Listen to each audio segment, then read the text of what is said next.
We're going to start with a couple of introductions and a quick kind of starting comment. My name is Intisar Durham. I'm going to be one of your senior judges for today. I am a senior consultant with a large engineering firm, so that you know.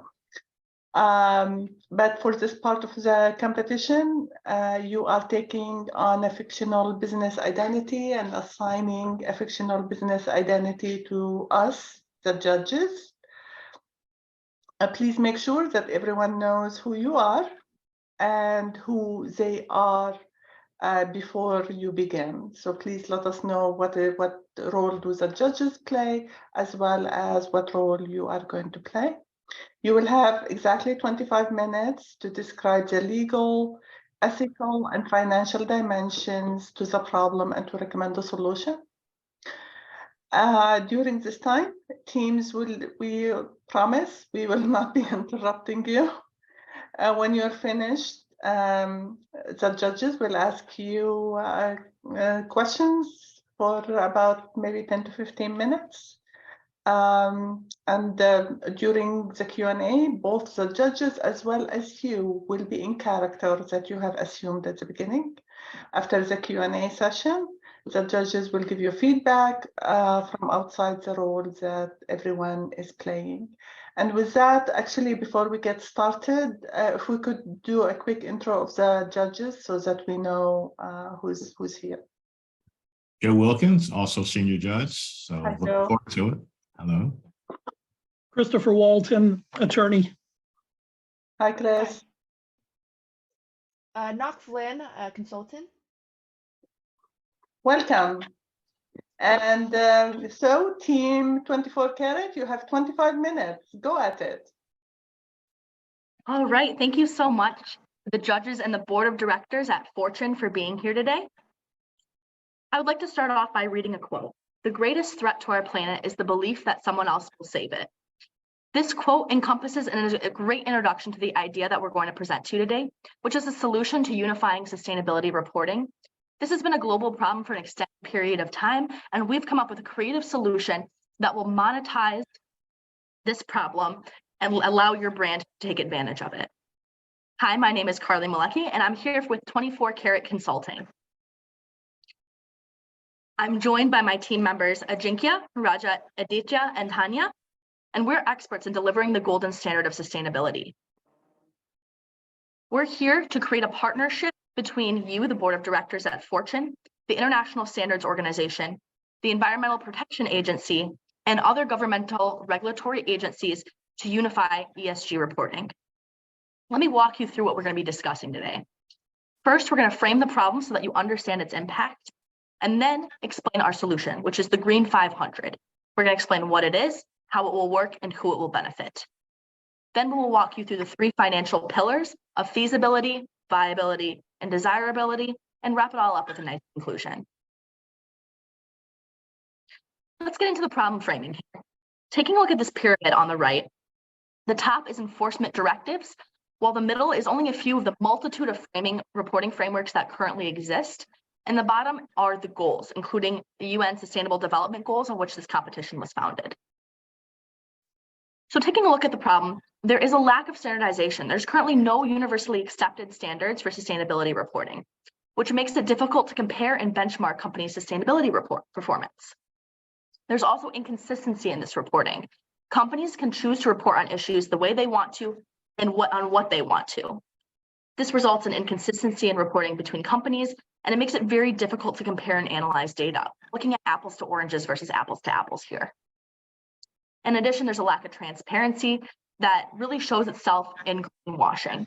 Companies don't disclose all the information or cherry pick what they're going to be disclosing, and it makes it really difficult for stakeholders and just regular consumers to make informed decisions about where they're spending their dollar. There's a limited scope. The current reporting frameworks that exist focus primarily on environmental issues, while leaving out the social and economic issues that also need to be covered. And additionally, complexity. This reporting process is really complex. There are many different agencies that are vying to be the ones to complete this.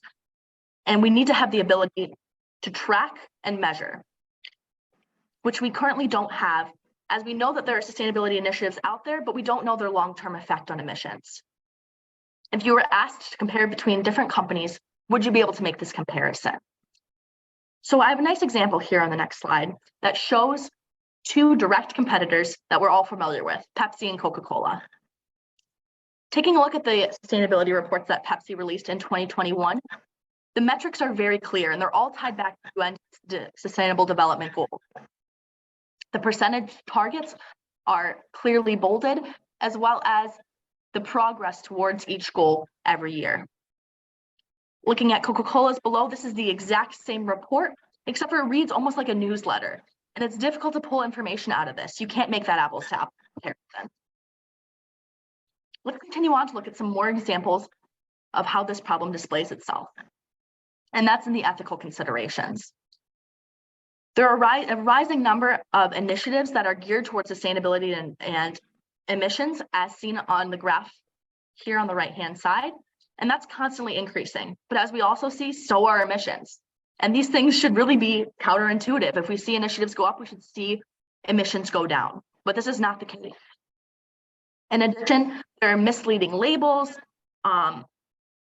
as well as additional metrics taken and methods taken, such as wrapping a plastic bottle in paper and saying that it's a paper bottle. All of these things make it difficult for the consumer and for stakeholders to know what is ethical and what is sustainable. And that's where our solution comes into play. Next, we're going to be talking about the legal and financial implications of our solution.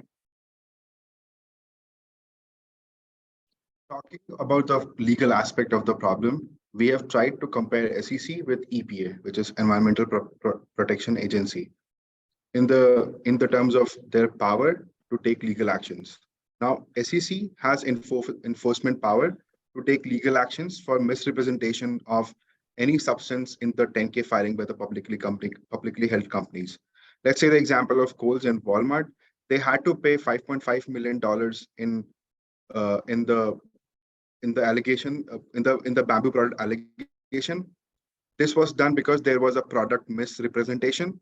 However, this is not available for EPA. EPA currently does not have any basis to initiate any kind of legal action against the companies for misrepresenting any of this information in the ESG.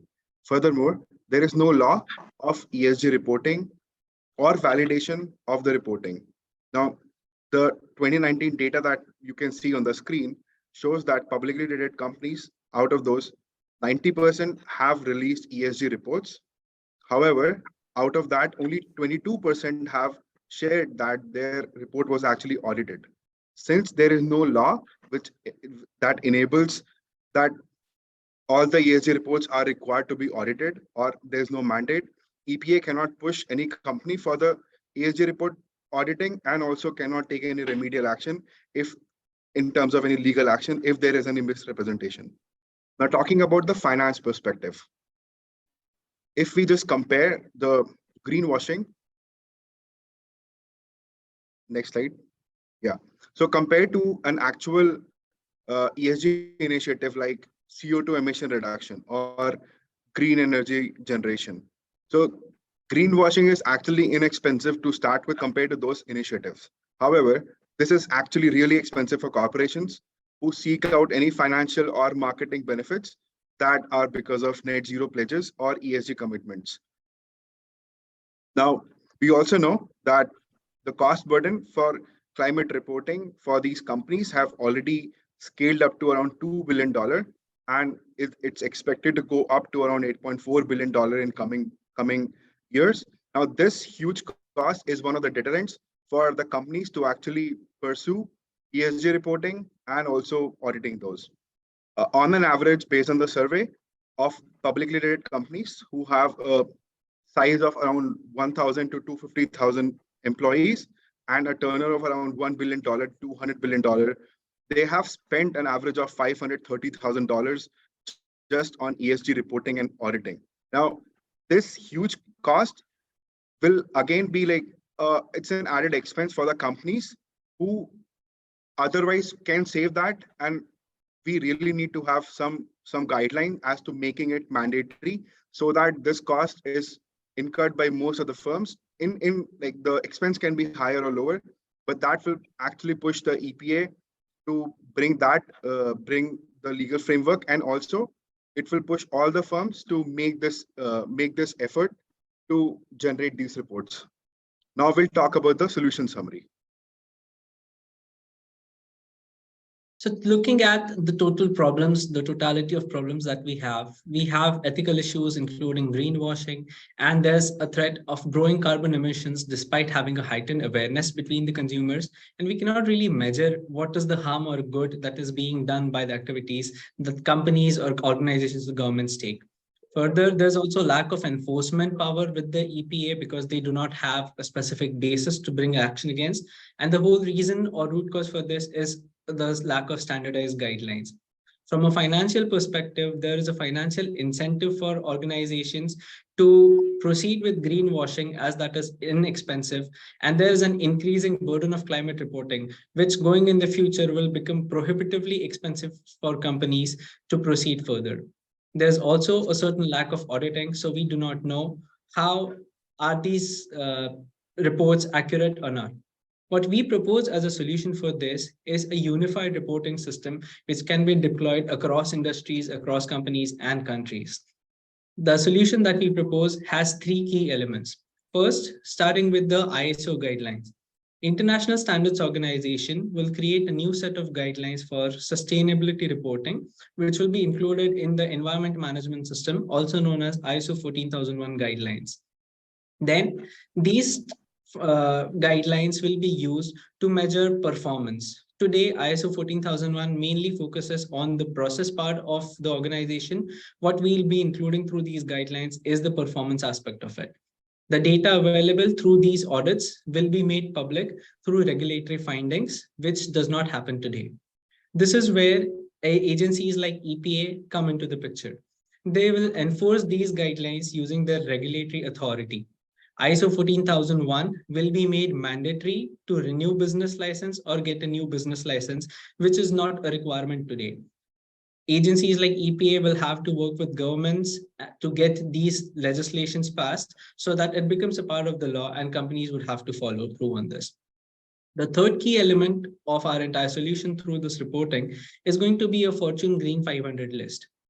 Fortune works with ratings based on the ISO guidelines that are created, and it assigns a specific set of ratings for each company.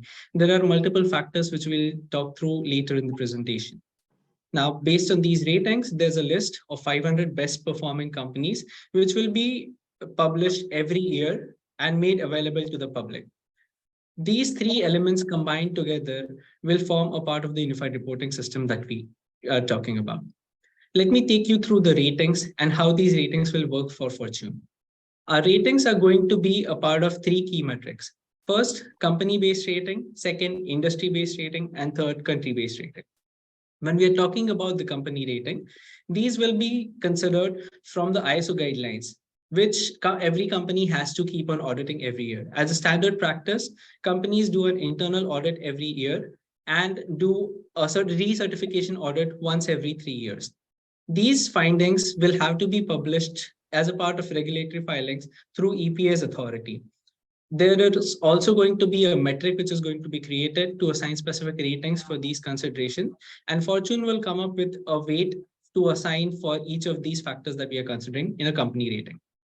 When we are talking about industries, the factors that we should be considering for industry rating are the polluting effect of those industries.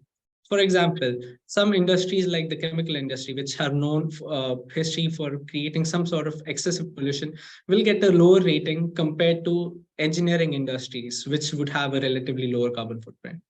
Also, we'll take into account the size of the industry, if it's a small industry or a large industry, with larger industries getting a lower rating because of their higher footprint.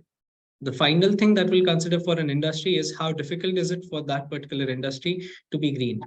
An example of this is mining or oil and gas, where it is relatively difficult to implement ESG initiatives compared to an industry which is based on the mainland. Finally, we'll be looking at the country-specific rating wherein the company or organization operates. This will depend on the development status of that country. Higher ratings will be awarded to developed nations as they have better infrastructure, for ESG implementation, followed by the developing and underdeveloped nations. Then there will be a consideration for country rules and regulations. Are there any specific set of laws that aid or favor ESG? How easy it is to do business in a country with those laws, and how easy it is to implement our ESG parameters and goals. A product of all these three ratings will give you a total rating. What we propose is higher the rating, better the performance of any company or organization. And the whole point of these ratings is creating a standard baseline to compare different companies. If I ask you to compare two companies, one working in steel manufacturing and second working in logistics, and in different geographies like USA and India, how would you compare those? Today, we cannot compare them. Through these ratings, what we do is bring them on a level setting baseline and then compare if they are actually green or how do they perform. Let's take an example here. Company A has a good audit and gets a rating of 7 through their internal audits every year. It operates in the steel manufacturing, getting a lower rating because of the higher carbon footprint. And it operates in the United States. US being a developed nation gets a higher rating of 8. When we take a product, the total rating for this company is going to be 168. For company B, there's a finding rate of 5 out of 10. It operates in logistics, giving it a slightly higher rating of 5 out of 10, operating in India, which is a developing country, getting a rating of 6. What we can see is through these ratings, we can compare two completely different companies operating in separate industries in different countries. And we can see company A performs slightly better than company B. With that, we'll go forward and look into the Green 500 list, how the list is created based on these ratings. Let's take a look at the Green 500 or 500 list first. Companies that are on the top 500 list gain many benefits, which we call the 500 effect. They gain immediate value through the increased brand recognition. They set the standards for performance, allowing other companies to follow. These top 500 companies are considered more credible, prestigious, and highly honored. It is a way for companies to show that they have growing assets, increasing their stock price by about an average of 2.5%. Other opportunities that companies receive when they're on the top 500 list is they are considered highly valuable options for employment, which goes back to building that credibility and that prestige that the company is gaining. Companies are also considered more innovative and increased growth. They are attracting more investors and consumers and making it easier to access capital. However, when companies are removed from that top 500 list, it causes an average decrease of 3.5% of the stock price. But we want to bring in the benefits of the Fortune 500 effect and integrate it into our solution, the Green 500. We present the Green 500 as our solution, listing the top 500 sustainable companies worldwide. This will be determined by using that new rating system framework that Aditya walked us through, which is defined by the ISO 14001. The framework will weigh in the country and the industry to produce that final ranking number. There are 3 key benefits that the Green 500 will bring. First, it will create a more traffic of the 500 sustainable companies. They will be able to hire consulting analysts for reporting and post-reporting consulting. The second key benefit is that it will create company prestige, so improving that brand image and accountability when looking at sustainability reporting and the impact that they are contributing as a company. And thirdly, companies on that list will serve as an excellent motivator and set the standards for those not performing well, allowing underperforming companies to create a vision which sets the path for increasing their sustainability goals.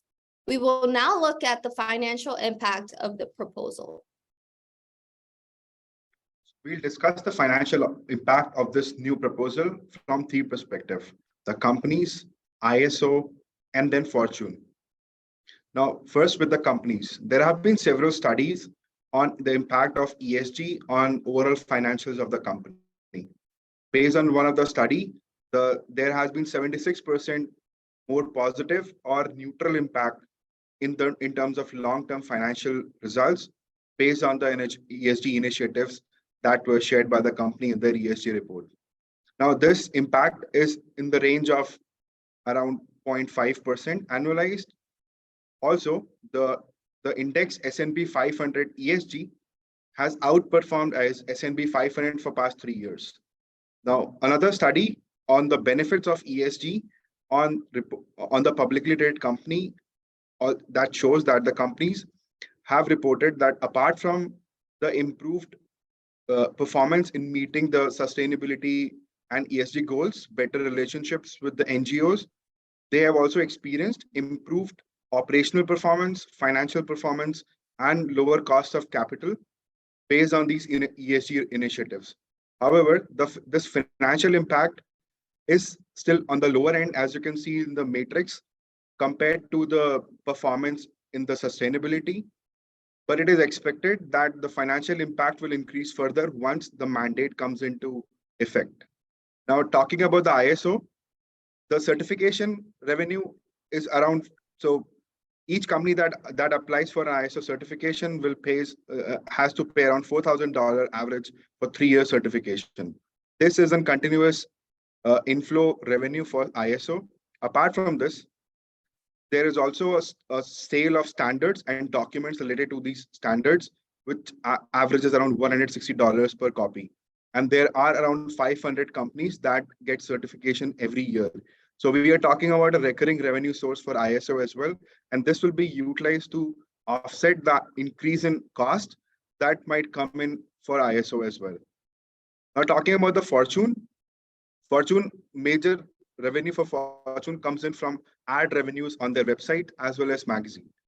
Now, this new Green 500 will bring in a new source of ad revenue for Fortune, both for their website as well as the books, the magazine. Currently, the CPM of online advertising is around $8.15 in past 1 year. That will further have an additional revenue source for Fortune. Fortune also will gain more subscribers, so they will have another revenue source from the subscription model on both the platform and also from the licensing and royalties that they have with other partners. So now we'll talk about the rollout of Green 500. So how do we start Green 500? So first of all, we'll validate ISO 14001 standards. What do we mean by that? A joint committee of ISO Advisory Committee, representatives from United Nations and World Trade Center will create the standardized reporting framework, taking you from global reporting initiatives, TCFD, SASB, and they'll also create the rating system.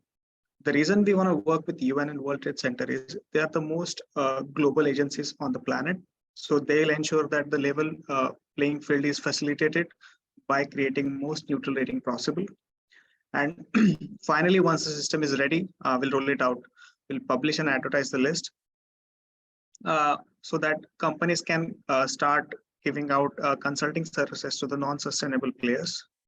And once the list is rolled out, we'll consider the feedback from all the stakeholders. And as the environmental regulations evolve and policies change, we'll keep on updating the system which we have created. Now, this proposal has some of the risks which we're going to discuss next. The first risk is the global enforceability. While EPA has a broad mandate within the United States, not all environmental protection agencies have similar authority in all other parts of the world. So while we might create this framework, we'll have a hard time enforcing the standards and get companies around the globe motivated to follow the Green 500. The accuracy of weighting. While we want to work with UN and World Trade Center to create a even weighing system which is fair to all the parties involved, down to company and country level. It's very essential that everyone perceives the rating to be neutral. Then there is a chance of corruption that the list might lose its value if the ratings are not correctly built. If there are possibilities that companies might be circumventing the rating by reporting data from a selective part of the globe. it might be difficult to enforce all the changes on a single uniform linear timeline. The enforcement will vary from country to country. Finally, we'll have to tune ISO to include the reporting framework. ISO has its own set of standards as to how it goes about adding addendums to its existing standards. So that process will take some time. And finally, we'll have to reach out to the countries who are not performing well on sustainability framework for them to get to participate. Motivating them would be another risk. Finally, so what's the problem that we are trying to solve? As of now, we can compare businesses based on cash flow income statements and balance sheets, be it any industry or be it any part of the world. We do not have any such mechanism to compare companies or ESG metrics, allowing us to compare a mining company in India with a steel company in the United States. For that, we recommend creating a list of top 500 sustainable companies, leveraging the standardized framework of ISO 14001, motivating companies to create a vision to increase their sustainability. What impact this framework will have? Now that the sustainability reporting has been standardized, you could compare businesses to businesses and hold everyone responsible and accountable for their ESG initiatives. And it will create an incentive for companies to be more sustainable. It will also be a good place to hire talent. Right now, 6 out of 10 millennials say that they want to work with a sustainable company, but they don't have no mechanism to go and see if an organization is sustainable enough based on a common framework. So as the Green 500 gets published, it would create an even playing field for the talent pool. We thank you, and now we'll take questions that we have. Thank you very much. You finished right on time. Obviously, you have rehearsed this, so kudos for that.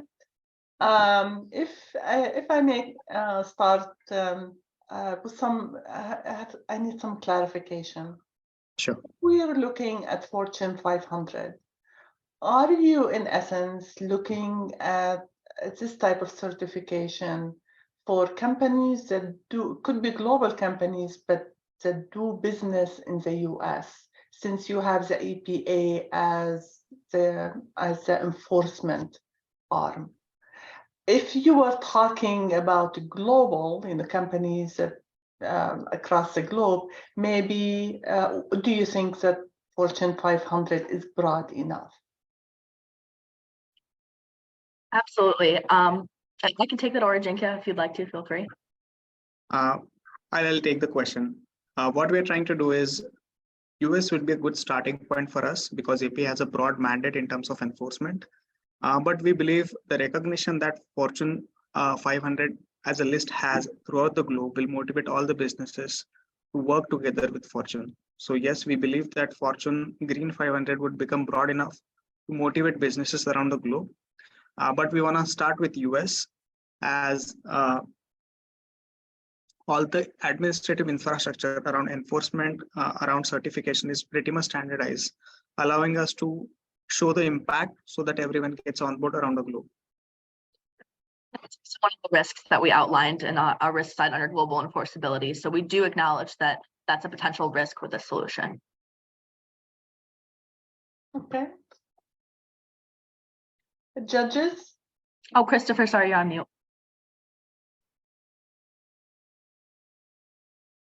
Okay, Joe, questions? Christopher, you're on mute, sorry. I'm sorry about that. The EPA in the USA, do they have any police power that is really effective? Carly, do you want to take that, or should I take that? Take that. So EPA does have enforcement power, but where the limitations come are manpower, right? So a lot of the things that they enforce are going to be the bigger cases, like the $1.5 million settlement and stuff like that we discussed earlier. That's when they're going to impose those type of fines and fees, where they see easily winnable cases and they don't have to divert as much of their resources. But the laws are there. So in terms of being able to enforce, legally they can. It's about having the manpower and also having the framework. If we're delivering to them exactly which companies are sustainable and unsustainable, that's going to make it a lot more enforceable. So for them, it's about having that manpower right now. But great question. And why should the shareholders care about this issue? The shareholder, I can take that Carly. one. go I ahead. can take that. So when it comes to shareholders, it is all about maximizing their economic value that they get. What we have seen from past is that companies that are ISO certified typically have better returns in terms of when we are looking at their financial metrics. Further, when you're looking at certain governmental contracts, governments do have a clause in their tenders or contracts that the organization that will award this contract to should be ISO certified. This actually gives a significant amount of incentive to companies to get certified and follow these guidelines. Once they follow and once they are certified, it is going to promote them to keep on continuously improving because they have to follow the guidelines. They have to get recertified after every 3 years. You keep improving continuously, you are going to get better returns, which is why this is going to drive value for your shareholders. And that's the reason shareholders should care about implementing these standards. Thank you. Ms. Flynn?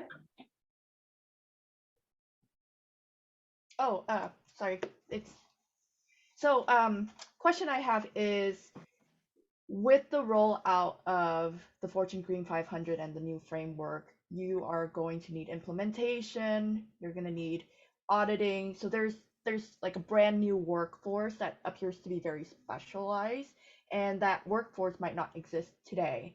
So how does that lack of specialists play into the solution, and what would be a feasible timeline for this to be rolled out effectively? I can I'll take take that. Go ahead, Carly. Excellent question. I'm going to take that one just because I come from an HR background. So I love answering anything about the pipeline and hiring succession plan. So our plan, we couldn't talk about, unfortunately, in the 25-minute time span, but our plan is to build partnerships with universities such as, oh, never mind, I'm not going to say which one, but we're going to build partnerships with universities that will bring in talent. So working with environmental science majors, having mentorship and internship programs that bring that talent into Fortune, and eventually as they graduate, bring them into full-time roles.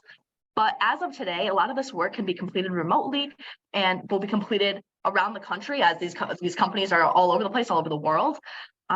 So being able to hire remote talent and satellite talent is going to be a huge advantage, but we really see this pipeline taking about 5 years to fully build and implement in terms of getting people from an internship level and bringing them all the way through to a full-time hire. Does that answer your question? Yeah, thank you. Joe, I saw you had raised your hand a few times there. Yeah. Sorry. Did you have a question? Not a problem at all. Can someone take off the presentation so we can get to see you a little bit better? That'd be helpful for us to really interact with you if you can. That's perfect. Thank you so much. There That's you wonderful. all are. There you go. Thank you. Thank you. So I'm a little confused in terms of understanding the ethical dilemma from an SDG perspective. I'm not sure that I'm clear on the aspect of that. And so I do appreciate in the opening presentation that quote, the greatest threat to our planet is the belief that someone else is going to solve it. So I think that's sort of where you're going. But then when I was looking closer at your problem statement, it only talked about lack of standardization, inconsistent data, greenwashing, unverified impact, and limited scope. But it's important that we understand as a board, the sustainable development goals and how it's linked to that. And I just didn't get that. So can you help me out with that? I'll take that, Carly. Fine. So Joe, the ethical dimension of this problem is that while the awareness about SDG and overall improving the sustainability is causing companies to issue sustainable reports like ESG reports, but because we don't have a standardized unified framework, they can't really go in and decide what is to be reported and what is to be accepted. So that creates an incentive for them to show well without having any framework. So when I talk about balance sheets or cash flow statements or income statements, those are the things which, due to which their stock price gets affected, their public perception gets affected, right? But there is nothing as such based on ESG reports which would impact their share price right away. They do that, like if I like, because there is no real framework or no real laws as to what is to be reported, I always issue something which I feel comfortable with, and I have no real impact on my share price or the market perception as to what am I doing. So that's where the ethical aspect of it comes into play, where even if I want to do right, I don't really have any way of doing what is right. I have no measure to do what is to be published and how it gets compared across industries and businesses and across borderlines. Thank you. Can't hear you, Carly. Oh, am I audible? Good Now I night. hear. No, Okay. Were you thinking more to the broader perspective? The reason we're trying to address this problem as a whole is because we know that companies are the biggest emissions, the biggest pollutants, so to speak. The top 100 companies, they say, emit something like 70% of global emissions. So we're targeting the problem, targeting the big fish where the big fish are, so to speak. We see that companies are the biggest problem, so therefore they need to be the biggest portion of the solution. We can't keep on going at this rate of production without essentially ruining the planet that we all live on. So that's why this is really important and ties back to Sustainable Development Goal 17. 17. Okay, thank you. One more question, kind of a follow-up to Joe's. Are you looking only at the private sector companies and not at agencies that could be, that have a variety of businesses that probably will benefit greatly from this type of standard certifications? Or are we just looking at this point at private sector? I'll take that one, Carly. So what our goal is to have this certification impact every single organization that exists. It can be a small company, it can be a large company, it can be a government body, it can be a non-government body. Anything and everything, any organization that operates today should be a part of this certification is what we are aiming to achieve. The reason I say that is ISO 14001, the environment management system standards, are something which every organization would typically want to do, but then it is very voluntary today. Companies don't have a specific mandate that they have to get certified, and which is why we are proposing this uniform reporting system through ISO, because it's a globally recognized standard. It still needs some work in terms of penetration to the small and medium enterprise and companies, but it does have the ability to reach those markets. That is why we are combining all those together and trying to initiate this particular process, which is going to touch on all the aspects of any organization, all the industries, and also possibly all countries. Thank you. That's helpful. Any other questions from the judges before we close the Q&A? I'm good. Good presentation. Okay. Thank you. Thank you very much to 24 Karat. Very good presentation. Really learned quite a bit. Have learned a lot. You were all very smooth in your delivery, obviously well rehearsed and well researched. So we do appreciate all of the efforts that everyone had put into it. One thing for me that would have been helpful listening to you throughout, first of all, there were a little bit less information on the presentation, on the slides. I think the slide deck it was at some point I couldn't read fast enough and kind of comprehend fast enough, especially when there is a table and there is multiple columns and rows. The other thing that would have been also very helpful is to maybe emphasize a little bit more who you were and who we were. So that at the onset, I knew, okay, we are the ISO 14001 board. So I wasn't, maybe others didn't feel that way, but for me, it was a little bit kind of, I wasn't sure what role I should be playing. But other than that, you know, very, very well done research, really appreciated. And if you have some more time, I could provide you some additional input about how one industry was able to affect the change by applying sustainable standards to the building industry, for example, to the design, to the architecture and engineering industry with the LEED standards and all of that, as I have had a personal hand in that. So bravo. Appreciate that feedback.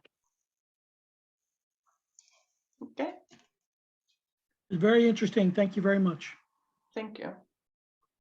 Just to add that I too have some experience around you know, particularly healthcare facilities. It turns out that our healthcare industry is the larger producer in emissions of carbon because we're so large. And so I too serve in a board role with a company that's focused on facility design and really focused on the climate change perspective. And they measure carbon footprint, and they're struggling with standards, right? And so they're doing this work as well, working with a lot of partners. So really good topic.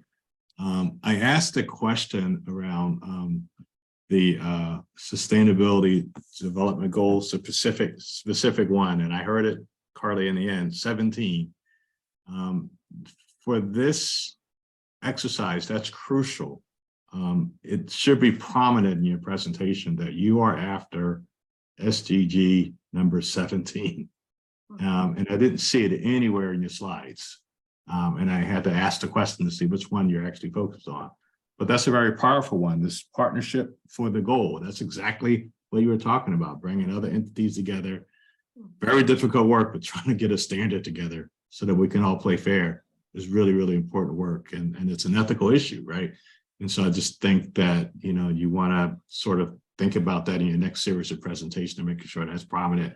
So everyone looking at your work knows that that's what you're after, so they can make sure that we understand that from there. I also thought it was very, very innovative around the rating system that you put together. I think that was brilliant, not easy, but brilliant in terms of really trying to consolidate and look at all the different dimensions of that. So I would certainly quickly highlight the brilliancy of that work as well. So other than that, really good job. I think your deck, you know, it's a lot in there, but the format is professional. The way that you have the slides flowing, it's really smooth and professional. And so how that was set up was wonderful in my opinion. So great job. I thought the rating system was cool. Very nice. There's Can't hear you, Carly. there's one quick feedback I have, if that's okay. I thought that the presentation was really, really well. I can see the passion you have in this topic, so that got me really engaged.